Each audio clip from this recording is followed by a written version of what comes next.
नमस्कार,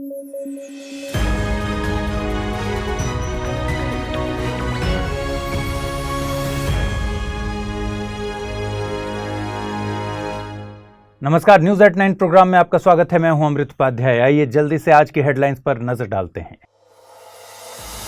युवा 2.0 योजना हुई लॉन्च। नेशनल बुक ट्रस्ट है इंप्लीमेंटिंग एजेंसी। युवाओं को मिलेगी लेखन की मेंटरशिप।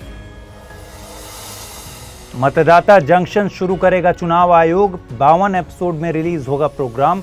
वोटर्स को अवेयर करना है मकसद। और मार्स ऑर्बिटर मिशन का ईंधन हुआ खत्म। देश की बड़ी उपलब्धि रहा है मंगल मिशन। कम लागत से बनाई गई थी पहचान।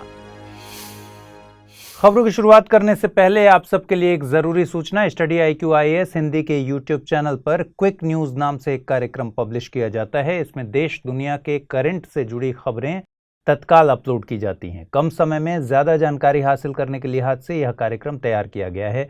हम उम्मीद करते हैं कि ये आपके एग्जाम में मददगार साबित होगा।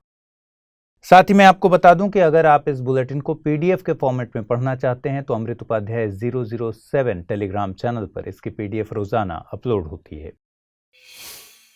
आइए खबरों की शुरुआत करें। शिक्षा मंत्रालय ने युवा 2.0 प्राइम मिनिस्टर से scheme for mentoring young authors launch की है। इसका मकसद 30 साल से कम उम्र के युवाओं को लेखन के लिए मेंटरशिप मुहैया कराना है। युवा से मतलब है young, upcoming and versatile authors. युवा 2.0 इंडिया एट 75 प्रोजेक्ट का हिस्सा है। इसके तहत लोकतंत्र पर युवाओं के विचारों को आगे लाने की कोशिश की जा रही है। इसके तहत ऐसे युवाओं को तैयार किया जाता है जो भारत की विरासत, संस्कृति और ज्ञान पर अपने विचार रख सकें। नेशनल बुक ट्रस्ट इसे लागू करने वाली एजेंसी के तौर पर काम करेगी।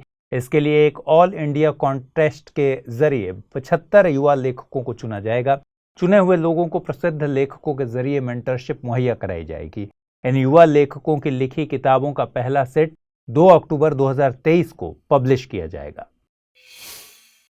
चुनाव आयोग ने ऑल इंडिया रेडियो पर 1 साल तक चलने वाले वोटर अवेयरनेस प्रोग्राम को लॉन्च किया है। मतदाता जंक्शन के नाम से शुरू किए गए इस प्रोग्राम के 52 एपिसोड प्रसारित किए जाएंगे।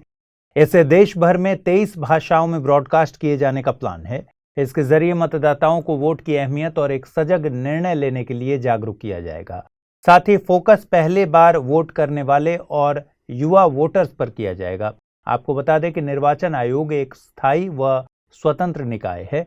संविधान के अनुच्छेद 324 में इसका वर्णन है, इसलिए यह एक संवैधानिक संस्था है। इसके पास संसद, राज्य विधानमंडल, राष्ट्रपति और उपराष्ट्रपति के पदों के चुनाव के संचालन, निर्देशन और नियंत्रण की जिम्मेदारी है। यह एक अखिल भारतीय संस्था है। चुनाव आयोग एक मुख्य चुनाव आयुक्त और 2 अन्य चुनाव आयुक्तों से मिलकर बना होता है। वर्तमान में मुख्य चुनाव आयुक्त के पद पर श्री राजीव कुमार हैं।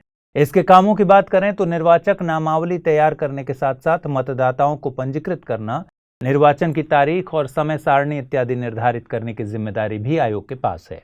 इसके अलावा नामांकन पत्रों का परीक्षण करना, राजनीतिक दलों को मान्यता प्रदान करना और निर्वाचन चिन्ह आवंटित करने का काम भी यह करता है। राजनीतिक दलों को मान्यता प्रदान करने और चुनाव चिन्ह देने के मामले में हुए विवाद के समाधान के लिए न्यायालय की तरह यह काम करता है।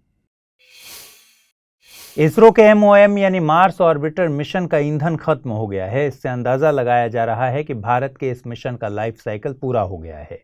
इसरो के एक सोर्स के मुताबिक MOM से लिंक टूट चुका है। हालांकि इस संबंध में इसरो का कोई आधिकारिक बयान अभी तक जारी नहीं हुआ है।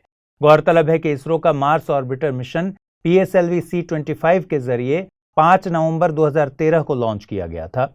यह मंगल की कक्षा में 24 सितंबर 2014 को पहुंचा था।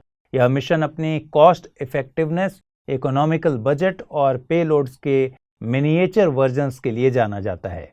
इसमें 5 इंस्ट्रूमेंट्स मसलन Mars colour camera, thermal infrared imaging spectrometer, methane sensor for Mars, Mars exospheric neutral composition analyser और लाइमन अल्फा फोटोमीटर शामिल हैं।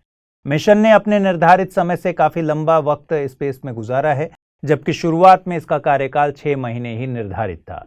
आपको बता दें कि मार्स यानी मंगल का नाम प्राचीन रोमन व्यक्तियों द्वारा युद्ध के देवता के नाम पर रखा गया था। इसे रेड प्लैनेट के नाम से भी जानते हैं। इसके लाल रंग के पीछे कारण मंगल पर लौह खनिजों का ऑक्सीडाइज्ड रूप में पाया जाना है। ऐसा नहीं है कि मंगल पर सिर्फ लाल रंग है।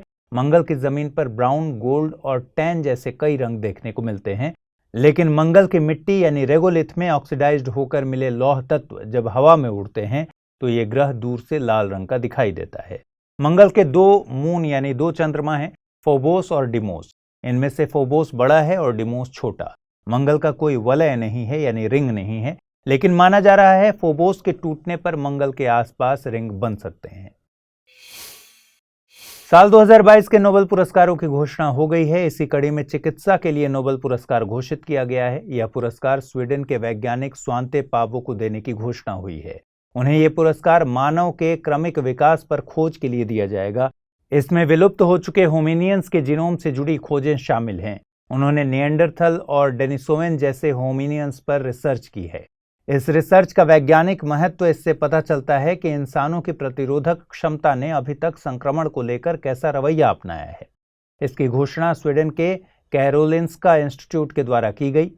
ये पुरस्कार स्वीडन के वैज्ञानिक अल्फ्रेड नोबेल की याद में दिए जाते हैं। उनकी छोड़ी गई विल के अनुसार ये पुरस्कार फंड किए जाते हैं। आपको बता दें कि फिजिक्स और केमिस्ट्री के नोबेल पुरस्कार विजेताओं का चुनाव royal Swedish academy of sciences के द्वारा किया जाता है। चिकित्सा के लिए चुनाव Nobel assembly eight Karolinska institute के द्वारा, तो साहित्य का नोबेल पुरस्कार स्वीडिश एकेडमी के चुनाव से तय होता है। शांति के नोबेल पुरस्कार का चुनाव नॉर्वेजियन नोबेल कमेटी के द्वारा की जाती है।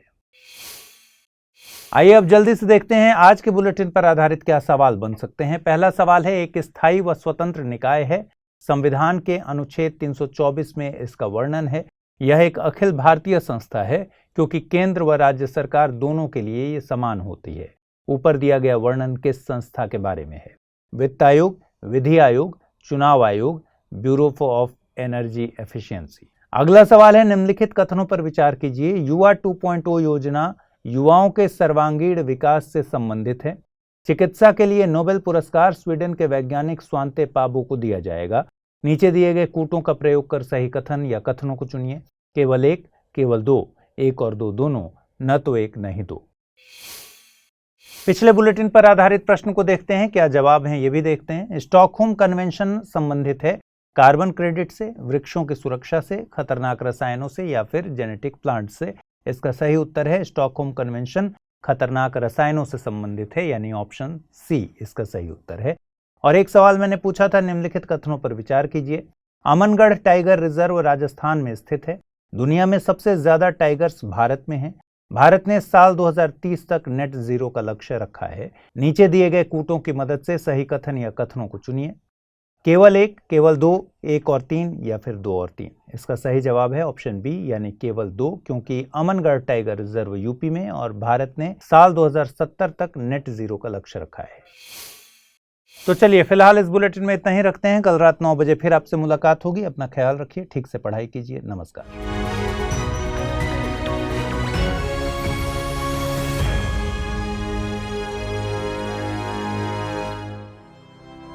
स्टडी IQ IAS अब तैयारी हुई